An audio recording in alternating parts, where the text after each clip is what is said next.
Assalamu alaikum dear students. This is Irshad Ahmad Bhatt and you are with me on my channel Bio 360 by Irshad sir.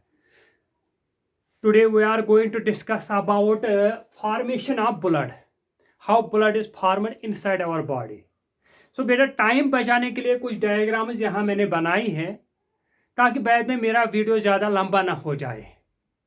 तो ये diagram जो है इससे हमारा clear हो जाएगा ये टॉपिक। तो सीधे हम अपने टॉपिक पर चलते हैं और शुरू करते हैं अपना टॉपिक। देखो बेटा ब्लड के दो कंपोनेंट होते हैं, एक होता है प्लाज्मा, दूसरा होता है दूसरा कंपोनेंट ब्लड सेल्स। ये दोनों मिला के ब्लड को बनाते हैं। तो हमें पढ़ना है प्लाज्मा कैसे बनता है और ये ब्लड सेल्स कैसे बनती हैं। बेटा देखो, अगर हम प्लाज्मा की कंपोजिशन की बात करें कि प्लाज्मा में कौन कौन से कॉन्स्टिट्यूएंट्स होते हैं, प्लाज्मा में सबसे ज्यादा प्रपोर्शन में वाटर पाया जाता है। उसकी परसेंटेज मैंने आपको बता दी, 92% है वाटर। इसमें प्रोटीन्स होते हैं,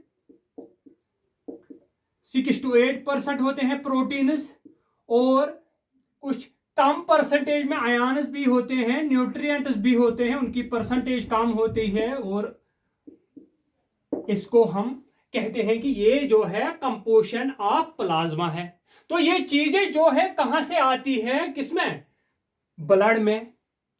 प्लाज्मा कैसे बनता है, इन चीजों से, कहां से ये चीजें जो है प्लाज्मा में आती है। तो बेटा देखो यहां हम थोड़ा बहुत इसके मुताबिक डिस्कस करेंगे। देखो ये स्टमक है, ये हमारे लार्ज इंटेस्टाइन है, ये अंदर से स्मॉल इंटेस्टाइन दिखाए गए हैं। ये जो स्टमक है बेटा, इसमें दो चीजें एब्जॉर्ब होती हैं, एक अल्कोहल एब्जॉर्ब होता है और दूसरा यहां से वाटर एब्जॉर्ब होता है, वाटर। और वाटर जब एब्जॉर्ब होके कहां जाएगा, वाटर एब्जॉर्ब होके ब्लड में जाएगा। आ गया पहला कंपोनेंट वाटर। दूसरी जगह भी वाटर कम यहां एब्जॉर्ब होता है, स्मॉल इंटेस्टाइन में भी वाटर एब्जॉर्प्शन होती है। स्मॉल इंटेस्टाइन से वाटर आएगा और जाएगा किसमें, ब्लड में। और सबसे ज्यादा जो एब्जॉर्प्शन ऑफ वाटर होती है वो होती है कि हमारे लार्ज इंटेस्टाइन में, और लार्ज इंटेस्टाइन से भी आएगा वाटर और जाएगा कहां, ब्लड में। तो ये आएगा पहला component of plasma, that is water. कहां से आता है, स्टमक से आता है, लार्ज इंटेस्टाइन से आता है, स्मॉल इंटेस्टाइन से आता है। इसके बाद बेटा इसमें होते हैं प्रोटीन्स। वो प्रोटीन्स कहां से आते हैं, ब्लड में, प्लाज्मा में। तो वो प्रोटीन्स आते हैं बेटा, ये हमारा ऑर्गन, ये है लिवर, और लिवर से most of the proteins which are present in our blood are synthesised by liver. So liver से आ गए क्या, प्रोटीन्स। अब क्या रह गया, अब रह गया ये आयन्स और न्यूट्रिएंट्स। देखो जब हम फूड इनटेक करते हैं तो फूड की डाइजेशन होती है हमारी बॉडी में, तो food is broken down into very very small pieces. तो small pieces are called nutrients, और न्यूट्रिएंट्स की एब्जॉर्प्शन से जो होती है वो होती है कहां से, स्मॉल इंटेस्टाइन से। तो स्मॉल इंटेस्टाइन से आएगा क्या, न्यूट्रिएंट्स, और न्यूट्रिएंट्स से ही हमारे आयन्स बनते हैं जिनकी एब्जॉर्प्शन भी होती है कहां, स्मॉल इंटेस्टाइन में। तो बेटा इस तरह से हमारा प्लाज्मा बनता है, 3 जगह से वाटर एब्जॉर्ब होता है। कहां कहां, स्टमक से, स्मॉल इंटेस्टाइन से और लार्ज इंटेस्टाइन से। और प्रोटीन जो आते हैं वो लिवर से आते हैं, और जो हमारे आयन्स और न्यूट्रिएंट्स आते हैं वो आते हैं स्मॉल इंटेस्टाइन से। इस तरह से हमारा प्लाज्मा बनता है। दूसरा कंपोनेंट जो है ब्लड का वो है ब्लड सेल्स।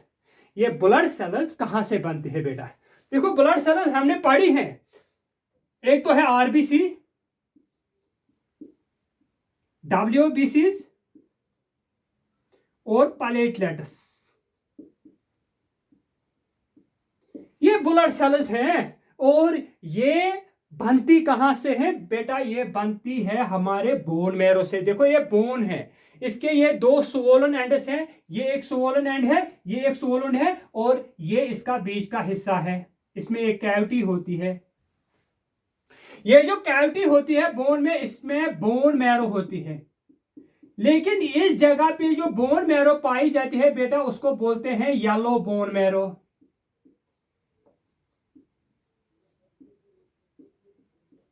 और जो स्वोलन एंड्स में बोन मैरो है वो टिनी पोरस में होती है बोन के अंदर, और ये जो बोन मैरो है बेटा इसको बोलते हैं रेड बोन मैरो। और बेटा रेड बोन मैरो से हमारी ये ब्लड सेल जो है बनती है। So red bone marrow gives rise to RBCs, gives rise to डब्ल्यूबीसीज, गिव्स राइज टू प्लेटलेट्स। ये यहां से बन के कहां जाएंगी, ब्लड में जाएंगी, और ब्लड में आएंगी ये कंपोनेंट्स, आरबीसी आएगी, डब्ल्यूबीसी आएंगे, और आएंगे हमारे प्लेटलेट्स।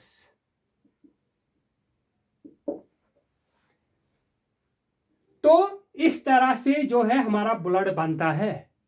यहां पर मैं आपको बता दूं कि ये आरबीसी जो है ये कैसे बनती है हमारे बोन मैरो में। देखो आरबीसीज कैसे बनती है बेटा, देखो आरबीसीज हमारे बोन मैरो में ये टिनी पोर जो होते हैं उनमें क्या होती है, bone marrow, red bone marrow, और उनकी जो सेल्स होते हैं उनको बोलते हैं stem cells. Red bone marrow में जो सेल्स होती हैं उनको बोलते हैं क्या, स्टेम सेल्स। ये स्टेम सेल्स क्या होती है बेटा, ये प्लुरिपोटेंट सेल्स है। And what are pluripotent cells? These are those cells which can be converted into any form of cell. These stem cells can give rise to any type of cell inside the body. Those cells which can give rise to any type of cell in the body, those cells are called pluripotent cells. तो ये cell जो है बेटा ये continuously divide करते हैं। इन्होंने अपना जो कैपेसिटी है डिवीजन की वो लॉस नहीं की है। हमारी बॉडी की कुछ सेल्स हैं जो अब डिवाइड नहीं कर सकती, जैसे हमारे न्यूरॉन्स हैं। न्यूरॉन ने अपनी ग्रोथ जो है कंप्लीट की है, उनमें अब डिवीजन नहीं होगी, लेकिन ये सेल जो है कंटिन्यूसली डिवाइड करेंगी, और कंटिन्यूसली डिवीजन के बाद ये हर तरह की सेल बना सकते हैं, इसलिए इनको स्टेम सेल्स कहते हैं। प्लुरिपोटेंट है ये सेल। तो एक दिखाऊंगा मैं कि रेड ब्लड सेल कैसे बनती है बोन मैरो से। देखो बेटा ये एक स्टेम सेल है, ये डिवाइड होके दो स्टेम सेल्स बनाएगी। इनमें से एक स्टेम सेल जो है वापस आएगी और अब कंटिन्यूसली डिवाइड करती रहेगी, ये ग्रोथ नहीं करेगी, लेकिन एक सेल जो है वो कंटिन्यू ग्रो हो जाएगी, और ग्रो होने के बाद उसका साइज बढ़ जाएगा। साइज बढ़ने के बाद एक केमिकल आता है किडनी से।